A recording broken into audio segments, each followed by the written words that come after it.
கார்த்திகை மாதம் சோமவாரத்தை முன்னிட்டு, அதாவது திங்கட்கிழமையை முன்னிட்டு சங்காபிஷேகம் கார்த்திகை மாதம் 5 வாரங்களும் நடைபெறும். திங்கட்கிழமை நடைபெற்ற சங்காபிஷேகம் மாணிக்கவாசகர் திருக்கோவில் சின்னமனூரில் அமைந்துள்ளது. இக்கோவிலில் சங்காபிஷேகம் ஆனந்தன தீர்த்தம்.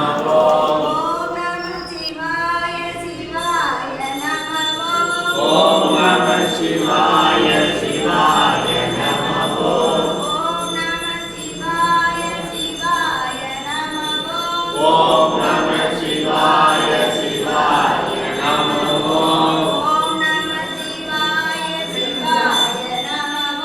ஓம் நம சிவாய